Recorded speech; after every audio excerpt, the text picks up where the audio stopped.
कहने को 3 बेटी और 1 बेटा, बहू दामाद नाती पोतों से घर भरा था, पर अंदर से हर तरफ से खालीपन था। ना कोई कुछ पूछने वाला और ना कोई कुछ बताने वाला, पर हाँ, सुनाने वाले सभी थे। सभी अपने अपने मन के भरास को अपनी माँ यशोदा जी के सामने जरूर सुनाते थे, पर राय विचार के मामले में सभी के सभी खुद में ही गुणी थे। क्यों बढ़ती उम्र के साथ साथ माता पिता बोझ हो जाते हैं? क्या माता पिता घर में रखे सामान की तरह हो जाते हैं, जिसे एक कोने में रखकर छोड़ दिया जाता है? क्या पैसे से कर देने भर से बच्चों की जिम्मेदारी होती है अपने माता पिता के प्रति? क्या प्यार के 2 मीठे बोल और सलाह मशवरा की कोई आवश्यकता नहीं होती है? क्यों पिता के रहने तक सब कुछ अच्छा होता है और पिता की मृत्यु होते ही बूढ़ी माँ परिवार के हर सदस्य को खटकने लगती है? क्या बढ़ती उम्र के साथ बुजुर्गों को अपने जुबान पर ताला लगा लेना चाहिए? ये जीवन की कौन सी परीक्षा की घड़ी थी जो यशोदा जी समझ नहीं पा रही थी, और हर पल यही सब सवाल यशोदा जी के मन में चलता रहता था और उनके अंत मन में हमेशा जंग छिड़ा रहता था। खैर, पति की मृत्यु के 1 साल बाद ही उन्होंने सबके हिसाब से खुद को ढालना सीख लिया। जो जैसा कहता वैसे सुन लेती और अपने जीवन को जी रही थी। पर आज तो हद ही हो गई जब यशोदा जी ने अपने बेटे से बस इतना सा पूछ लिया, क्या बहू कुछ दिनों के लिए बाहर जा रही है? वो भी बिना कुछ बोले बताया अचानक। इतना कहते ही यशोदा जी के बेटे मनोज ने उन्हें इतनी बुरी तरह से डांटते हुए कहा, आपको क्या जरूरत है ये पूछने की? वो कहीं भी जाए उससे आपको कोई मतलब नहीं होना चाहिए। आप बस अपने से मतलब रखिए, उसकी जानकारी रखने की कोई आवश्यकता नहीं है। आप बस खाना खाइए और अपने कमरे में आराम फरमाइए। मनोज की ऐसी हृदय भेदी शब्द सुनकर यशोदा जी हक्की बक्की रह गई। वो कभी सपने में भी नहीं सोची थी कि उसका राम सा आदर्श बेटा ऐसा कुछ भी कह सकता है। पल भर के लिए वो अपने बेटे का मुंह देखती ही रह जाती, पर आंखों में तैरते मोती उन्हें कुछ बोलने नहीं देती। वो चाहती तो आज अपने बेटे को उसके तीखे वाणी का मुंह तोड़ जवाब दे सकती थी, पर बेटे के परायेपन ने उन्हें ये इजाजत नहीं दी और वो वहां से चुपचाप अपने कमरे में चली जाती है। कमरे में जाते ही उनके सब्र का बांध टूट जाता है।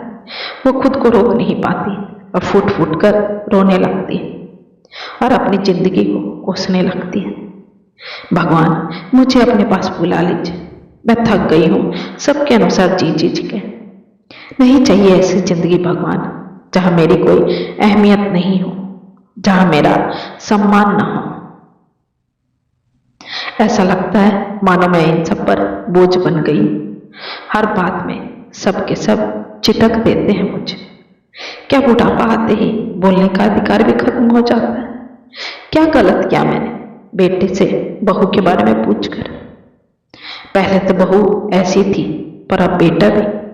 सोचते सोचते उनका कलेजा फट जाता है और उनके मुंह से दर्द भरी आवाज फूट पड़ती है, जिसकी आवाज सीधा मनोज के कानों में सुनाई देता है। ऐसे दर्द भरे आवाज सुनकर मनोज भागकर अपनी माँ यशोदा जी के कमरे में आता है और माँ को ऐसे रोते देख उनके पैरों के पास आकर बैठ जाता है और कहता है, माँ मुझे माफ कर दीजिए माँ, मैंने आपका दिल दुखाया माँ, मुझे ऐसा नहीं बोलना चाहिए था माँ, पर मैं क्या करूं माँ, मैं भी थक गया हूं इस जिंदगी से। आपकी बहू की वजह से मैं भी थोड़ा खींचा खींचा सा हो गया हूं। आजकल उसके तेवर ही अलग रहते हैं। उसे किसी का पूछना पाछना पसंद नहीं आता और मुझे भी कहती है कि मैं आपको कुछ नहीं बताऊं, नहीं तो वो आपसे बिना बात का झगड़ा करेगी जब मैं ऑफिस रहूंगा। और इन सब के बीच मैं पिस जाता हूं माँ, मैं जिंदगी के 2 राहे पर खड़ा हूं माँ।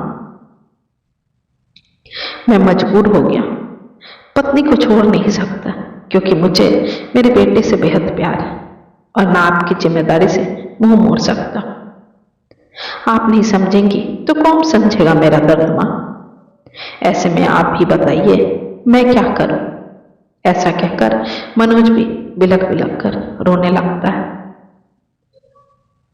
आज इतने सालों बाद अपनी मनोस्थिति को मनोज अपनी मां के सामने रखा था, इसलिए यशोदा जी उसकी स्थिति को समझते हुए उसे चुप कराती है और कहती है, चुप हो जा बेटा, मत रो। मैं समझती हूँ तेरी हालत, मुझे भी दिखता है तेरा दर्द, मुझे भी पता है तेरी पत्नी कैसी है। वो नहीं चाहती कि तू मुझे देखे, मेरी फिक्र करे, पर मैं क्या करूं? इस बुढ़ापे में अकेलापन, सबकी उपेक्षित नजरें मुझसे अब सहन नहीं होती। जब तक तेरे पापा जिंदा थे तब तक सब ठीक चल रहा था।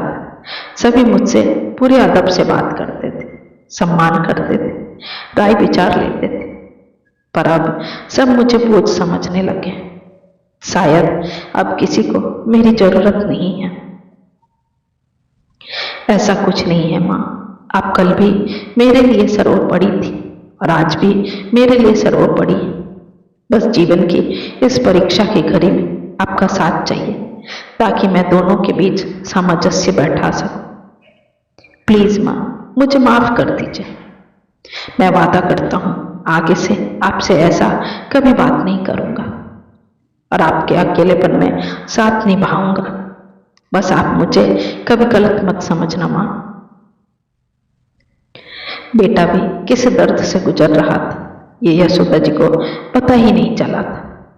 कभी इसलिए अपने इकलौते बेटे को सीने से लगाकर कहती, माँ भी अपने बच्चे के बातों को भला दिल से लगाती है क्या? वो तो गंगा माँ सी होती है, कितना भी कचरा डालो फिर भी गंगा माँ सबके लिए दर्द हड़ेनी ही होती है। आज भी यशोदा जी अपने दर्द को भूलकर बेटे के दर्द को सर्वोपरि मानकर जिंदगी से समझौता कर लेती। शायद एक माँ के लिए यही उचित था। प्रिय दोस्तों, कई घरों में ऐसा होता है कि पिता के गुजर जाने के बाद माँ को घर में रखा हुआ सामान समझा जाता है और ये स्थिति पैदा होती है घर की बहू के कारण, क्योंकि वो नहीं चाहती कि उसका पति अपना पूरा ध्यान अपनी माँ पे रखे, इसलिए लड़ झगड़ कर घर का माहौल खराब करती है। आप इस बात से कितना सहमत हैं जरूर लिखिएगा और मुझे बताइएगा। आपको मेरी कहानी कैसी लगी जरूर बताएं और पसंद आए तो लाइक, शेयर और कमेंट करें। अगर आपको मेरी कहानियाँ पसंद आ रही है तो मेरे चैनल को सब्सक्राइब जरूर करें, ताकि आपको नई नई कहानियाँ सुनने को मिले। साथ ही बेल आइकन जरूर दबाएं, जिससे आपको नई नई कहानियों की जानकारी मिल सके। अगर आप कोई सुझाव देना चाहते हैं तो बेझिझक लिख भेजिए, हम जरूर उस पर काम करेंगे। साथ